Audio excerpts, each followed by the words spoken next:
വർഷങ്ങൾക്ക് മുന്നേ fashion technology പഠിക്കുമ്പോഴാണ് ഞാൻ തേക്കടി ബോട്ട് യാത്ര ചെയ്തത്. അതിന്റെ കുറച്ച് മാസങ്ങൾക്ക് മുന്നേയായിരുന്നു തേക്കടിയിൽ ബോട്ട് ദുരന്തം സംഭവിച്ചത്. പിന്നെ കന്യാകുമാരിയിൽ പോയപ്പോഴാണ് രണ്ടാമത് ബോട്ട് യാത്ര ചെയ്യാൻ വേണ്ടി പറ്റിയത്. എന്റെ ജീവിതത്തിൽ മൂന്നാം തവണയാണ് ബോട്ട് യാത്ര ചെയ്യാൻ വേണ്ടി പോകുന്നത്. ഞങ്ങൾ ഇടയ്ക്ക് എപ്പോഴെങ്കിലും പറശ്ശിനിയിൽ പോകാറുണ്ടെങ്കിലും ബോട്ട് യാത്ര ചെയ്യാൻ വേണ്ടി ഇതുവരെ പറ്റിയിട്ടില്ല. കാരണം ഞങ്ങൾ രാത്രിയിലാണ് കൂടുതലും പോയിട്ടുള്ളത്. വൈകുന്നേരം 6 മണിക്ക് ശേഷം ബോട്ട് യാത്ര ഇല്ലല്ലോ. അപ്പോൾ ഇന്നാണ് ആ സൗകര്യം ഞങ്ങൾക്ക് ഒത്തുവന്നത്. ഒരു വീട്ടമ്മയായി എനിക്ക് എപ്പോഴെങ്കിലും പുറത്തൊക്കെ പോവുക, ഇതുപോലെയുള്ള കാഴ്ചകളൊക്കെ കാണുക, അതൊക്കെ മനസ്സിന് നല്ലൊരു സന്തോഷം തരുന്നൊരു കാര്യമാണ്. അപ്പോൾ നിങ്ങൾക്ക് കാര്യം ഏകദേശം പിടികിട്ടിയല്ലോ. ഞാനിപ്പോൾ ഉള്ളത് കണ്ണൂർ പറശ്ശിനിക്കടവ് മുത്തപ്പൻ ക്ഷേത്രത്തിലാണ്. അപ്പോൾ ഞാൻ ഇന്ന് ബോട്ട് യാത്ര ചെയ്യാൻ വേണ്ടി പോവുകയാണ് കേട്ടോ. ഞങ്ങളുടെ വീട്ടിൽ നിന്ന് 4 കിലോമീറ്റർ ദൂരമേ ഉള്ളൂ ഇവിടേക്ക്. ബസ് സർവീസും അവൈലബിൾ ആണ്. ഞങ്ങൾ രാവിലെ 7:30 വീട്ടിൽ നിന്ന് ഇറങ്ങിയത്. ആദ്യമായാണ് ഈ സമയത്ത് ഞങ്ങൾ അവിടെ എത്തിയത്. ശനിയാഴ്ച ആയതുകൊണ്ട് തന്നെ നല്ല തിരക്കായിരുന്നു. തിരുവപ്പനയും വെള്ളാട്ടവും നടന്നുകൊണ്ടിരിക്കുകയായിരുന്നു അപ്പോൾ. ഏകദേശം 2020 ഈ ടെർമിനലും വാക്ക് വേയും ഒക്കെ പണി കഴിഞ്ഞ് പ്രവർത്തനം ആരംഭിച്ചത്.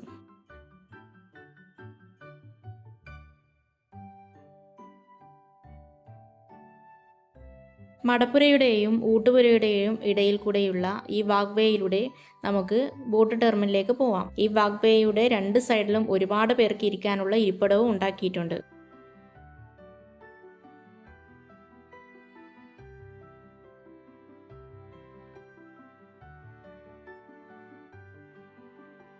പറശ്ശിനിക്കടവ് ക്ഷേത്രത്തിന് മുന്നിലുള്ള വളവട്ടണം പുഴയിലെ കൂടെയുള്ള ബോട്ടിങ്ങിന് വേണ്ടിയാണ് നമ്മളിപ്പം പോകുന്നത്. കണ്ണൂരിൽ നിന്ന് 19 കിലോമീറ്ററും തളിപ്പറമ്പിൽ നിന്നും 11 കിലോമീറ്ററുമാണ് പറശ്ശിനിക്കടവിലേക്കുള്ള ദൂരം. ഇപ്പോൾ എവിടെ പോയാലും ഡ്രസ് കോഡാണല്ലോ. അങ്ങനെയുള്ള കുറച്ച് പേരെ ഞാൻ ഇവിടെയും കണ്ടു കേട്ടോ.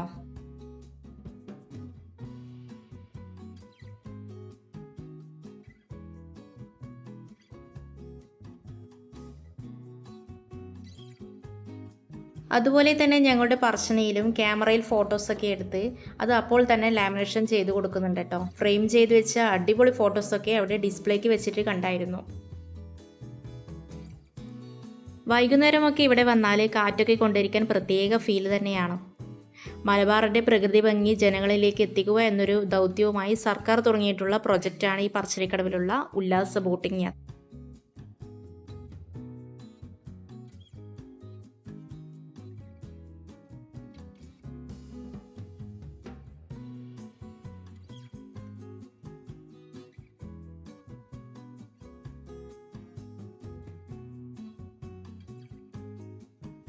ഇവിടെയാണ് ഞാൻ നേരത്തെ പറഞ്ഞ ഫോട്ടോസൊക്കെ കോപ്പി ചെയ്ത് കൊടുക്കുന്ന സ്ഥലം കേട്ടോ.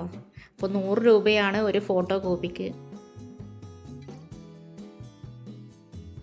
KTDCയുടെ കീഴിലായും അതല്ലാതെ പ്രൈവറ്റ് ആയിട്ടും ഒരുപാട് ബോട്ടുകൾ ഇവിടെ സർവീസ് നടത്തുന്നുണ്ട്. അതിശയിപ്പിക്കുന്ന മറ്റൊരു കാര്യം എന്താണെന്ന് വെച്ചാൽ ഇവിടുത്തെ ടിക്കറ്റ് ചാർജാണ്. വെറും 50 രൂപയ്ക്കാണ് ഇവിടെ ബോട്ട് സർവീസ് നടത്തുന്നത്.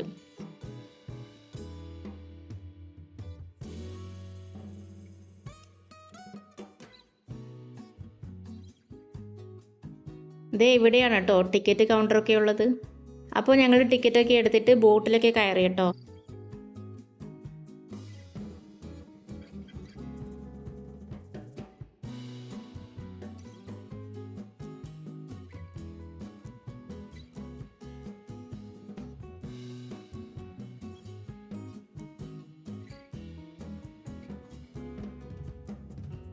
ആൾക്കാരൊക്കെ വന്ന് തുടങ്ങുന്നതേ ഉണ്ടായിരുന്നുള്ളൂ.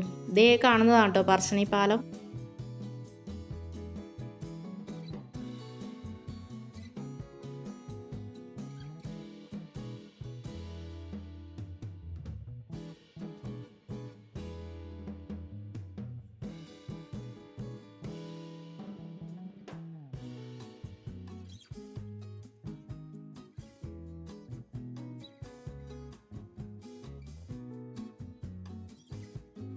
വൈദൂട്ടിയുടെ ആദ്യത്തെ ബോട്ടിംഗ് യാത്രയാണ് കേട്ടോ ഇത്.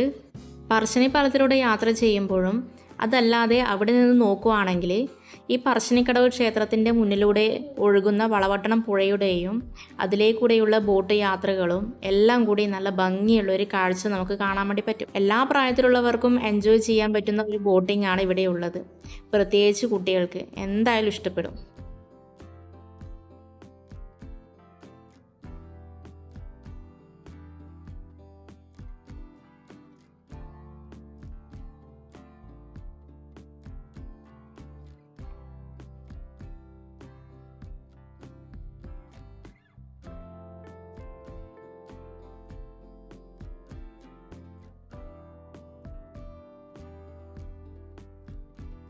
ദാ അവിടെ നിൽക്കുന്ന ആ ചേച്ചിയാണ് കേട്ടോ ടിക്കറ്റൊക്കെ മുറിക്കുന്നത്.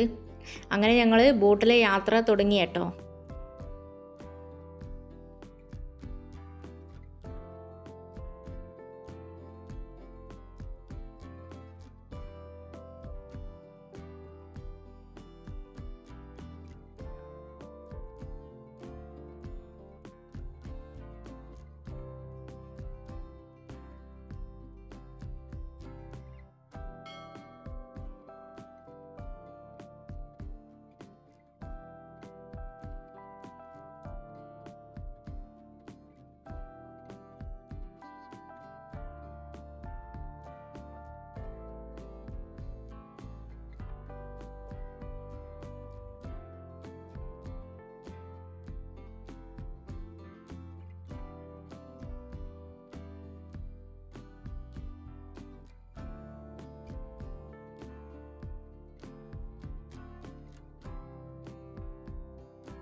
ബോട്ടിൽ നല്ല അടിപൊളി പാട്ടൊക്കെ വെച്ചിട്ടുണ്ടായിരുന്നു കേട്ടോ. അതൊക്കെ കേട്ടുകൊണ്ട് യാത്ര ചെയ്യുമ്പോൾ കിട്ടുന്ന ആ സുഖം അതൊരു വല്ലാത്ത ഫീല് തന്നെയാണ്. ഇങ്ങനെയൊരു ഫീല് നിങ്ങൾക്ക് തോന്നിയിട്ടുണ്ടോ? എങ്കിൽ കമൻറ്റ് ചെയ്യണേ.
പറശ്ശിനിക്കടവ് പാലത്തിൻ്റെ അടിയിലൂടെ യാത്ര ചെയ്ത് ഞങ്ങളിപ്പോൾ അമ്പലത്തിൻ്റെ മുന്നിലെത്തിയിരിക്കുകയാണ്.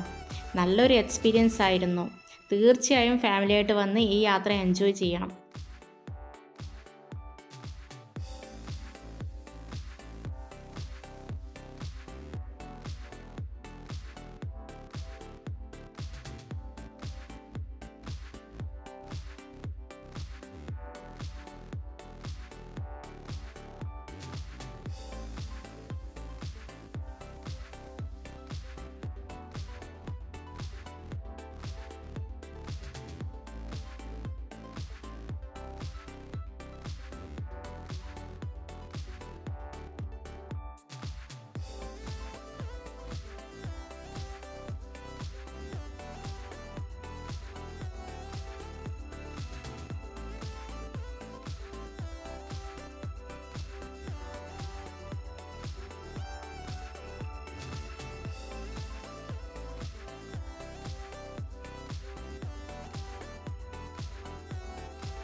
അപ്പോൾ പറശ്ശിനിക്കടവിൽ വരുമ്പോൾ ദർശനം മാത്രം പോരാ, ഈ പുഴയിലൂടെ യാത്രയും ഒന്ന് പരീക്ഷിച്ച് നോക്കണം.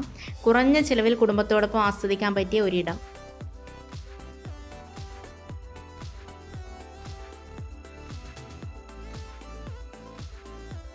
അങ്ങനെ ഞങ്ങൾ ബോട്ടിൽ നിന്നിറങ്ങി. ഇനി മുത്തപ്പൻ്റെ പ്രസാദം കഴിക്കാൻ വേണ്ടി പോവുകയാണ്. അപ്പോൾ തേങ്ങാപ്പൂളും കടലയും ചായയായിരുന്നു ഇന്നത്തെ പ്രസാദം. കൂടാതെ നല്ല ലീവുള്ള ദിവസമായതുകൊണ്ട് നല്ല തിരക്കായിരുന്നു കേട്ടോ അനുഭവപ്പെട്ടത്. ഇവിടെയാണ് കുട്ടികൾക്ക് ചോറൂണൊക്കെ കൊടുക്കുന്ന സ്ഥലം.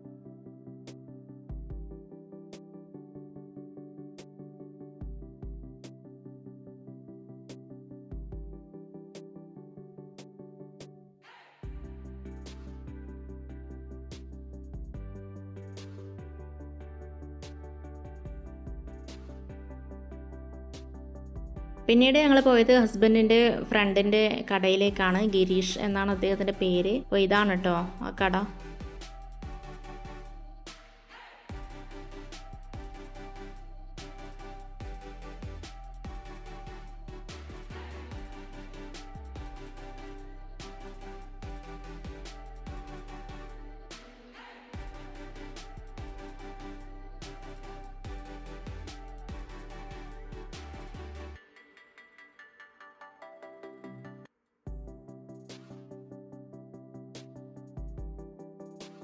ഈ വീഡിയോ നിങ്ങൾക്ക് ഇഷ്ടപ്പെട്ടുവെങ്കിൽ ലൈക്ക് ചെയ്യുക, ഷെയർ ചെയ്യുക, നിങ്ങളുടെ അഭിപ്രായം കമൻറ്റായി അറിയിക്കുക. കൂടാതെ ചാനലൊന്ന് സബ്സ്ക്രൈബ് ചെയ്യുക, ഹൈപ്പും ചെയ്യുക.